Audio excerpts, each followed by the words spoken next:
Meus amigos e meus irmãos, bom dia, boa tarde ou boa noite. Quando nós cristãos evangelizamos, nós levamos a palavra de Deus e essa palavra, ela pode ser aceita ou ela pode ser rejeitada. Cabe ao Espírito Santo de Deus convencer alguém da sua natureza pecaminosa e da sua necessidade de um verdadeiro arrependimento e de uma verdadeira conversão. Mas cabe a nós levarmos a palavra, rejeitada ou aceita, isso não faz diferença para nós, faz diferença para Deus. Naturalmente, nos satisfazemos muito quando alguém aceita o Evangelho.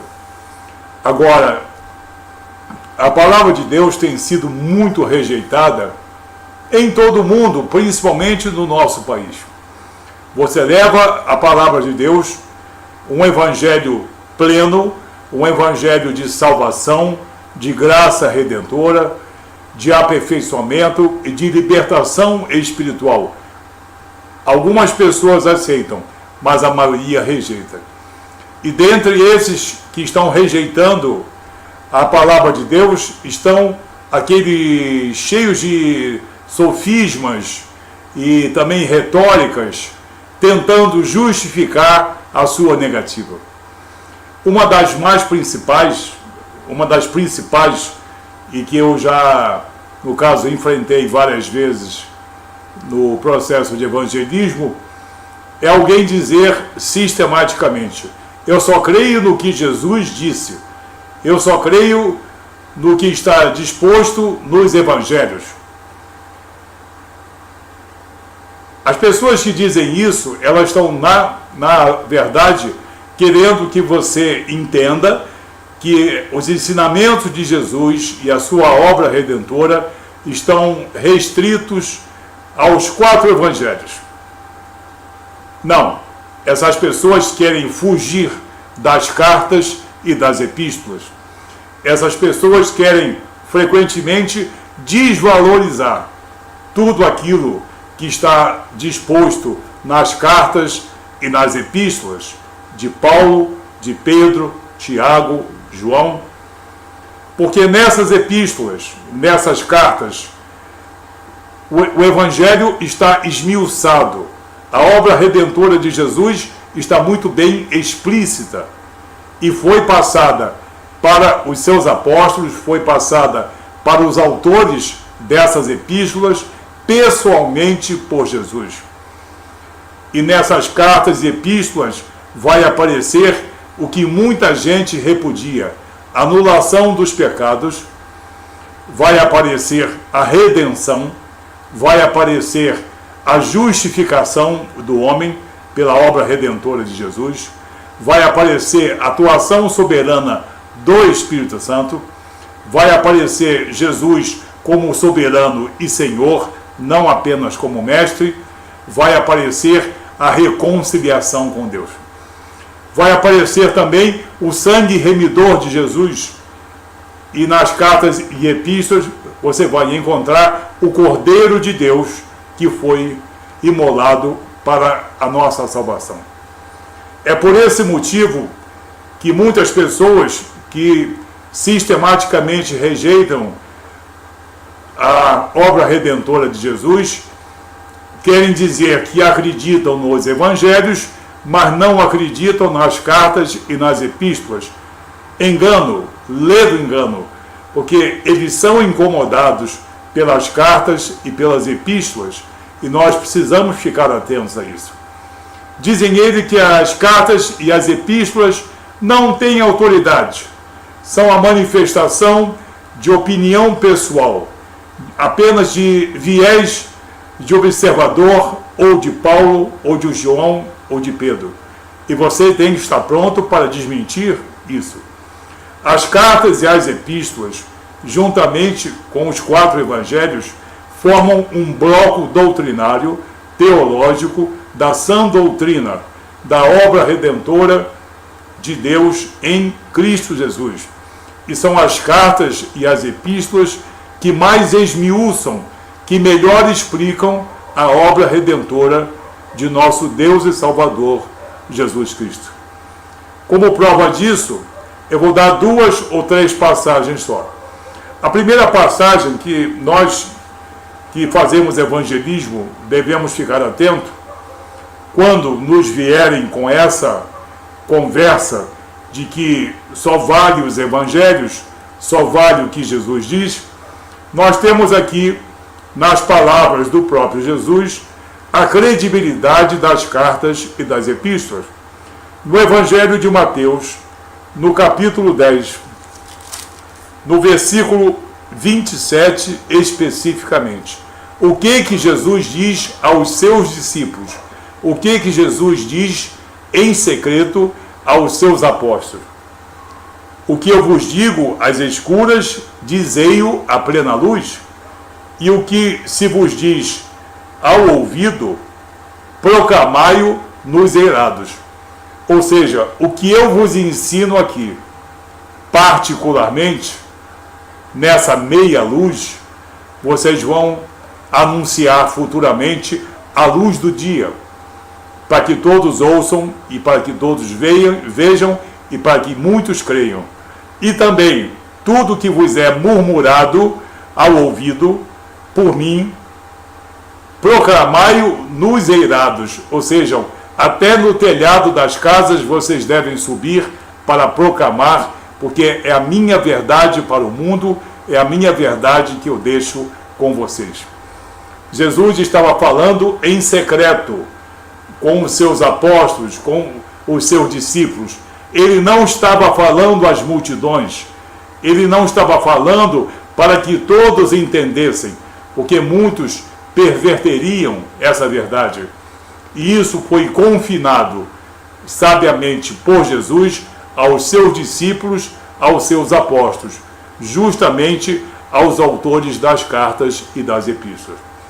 Assim nós temos a primeira passagem, que é Mateus capítulo 10, versículo 27, que prova que Jesus ensinou coisas que nós podemos ler nas cartas e nas epístolas e que não são claras, não são evidentes para a multidão nos evangelhos.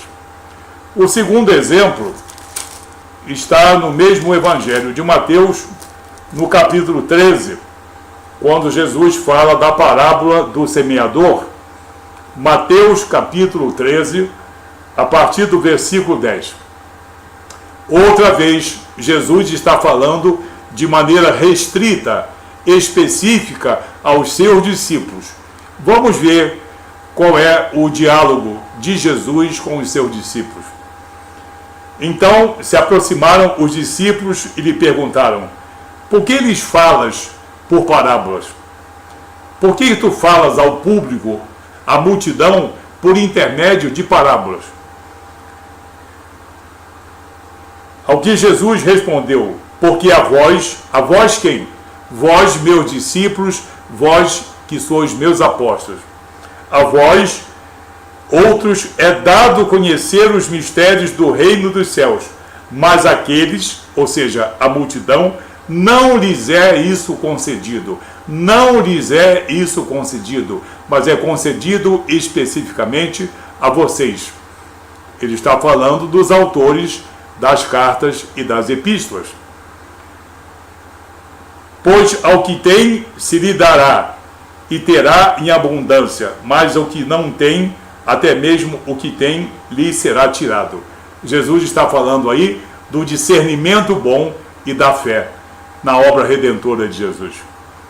Por isso lhes falo por parábolas, porque vendo não veem, e ouvindo não ouvem, nem sequer entendem. De sorte que neles se cumpre a profecia de Isaías: ouvireis com os ouvidos, e de nenhum modo entendereis, vereis com os olhos, e de nenhum modo percebereis. Amém? Então, você vê que Mateus 10, 27 e Mateus 13, a partir do versículo 10, é bem clara a palavra de Jesus: a vocês que eu escolhi, a vocês que eu capacito, eu estou fazendo as revelações, que não são feitas às multidões, mas vocês pregarão oportunamente por todas as cidades à luz do dia, em todos os lugares, para que todos conheçam a minha obra redentora. O apóstolo Paulo, vocês sabem que não estava presente aqui. Paulo, posteriormente, como está no livro de Atos dos Apóstolos, capítulo 9, versículos 15, 16 e 17, Jesus vai aparecer para Paulo no caminho de Damasco e vai capacitar Paulo, vai escolher Paulo e vai dar todo o ensinamento a ele, através do poder de Jesus e do poder do Espírito Santo de Deus. Só para citar uma passagem referente a isso, temos aqui, numa das viagens do apóstolo Paulo, no livro de Atos dos Apóstolos, capítulo 18, versículo 9. O que Jesus faz? Jesus aparece a Paulo e diz o seguinte: teve Paulo durante a noite uma visão em que o Senhor lhe disse: não temas, pelo contrário, fala e não te cales, porquanto eu estou contigo, e ninguém ousará fazer-te mal, pois tenho muito povo nesta cidade. Jesus apareceu a Paulo, e Paulo, capacitado por Jesus, comissionado por Jesus, escolhido por Jesus, incentivado por Jesus, não é homem de dizer mentiras, é o homem que constrange o mundo com as verdades da obra redentora de Jesus. Assim nós vemos nessas três passagens que não existe nenhum fundamento, questão até de constrangimento público, quando alguém declara que as cartas e epístolas não têm valor e que só tem valor o que Jesus disse. Olha aqui o que Jesus disse, no caso capacitando as cartas e as epístolas. Vamos valorizar os evangelhos, mas não vamos deixar de pregar também o conteúdo doutrinário e teológico que se encontram nas cartas e nas epístolas de Paulo, de João, de Tiago e de Pedro, porque são a vontade de Jesus Cristo para a vida deles e para a nossa vida. Que Deus te abençoe nessa recomendação, que você considere essas passagens e tenha elas para o seu evangelismo e para, no caso, retrucar aqueles contradizentes que vão aparecer cheios de falsa sabedoria para tentar constranger o Evangelho. Que Deus te abençoe em nome de Jesus.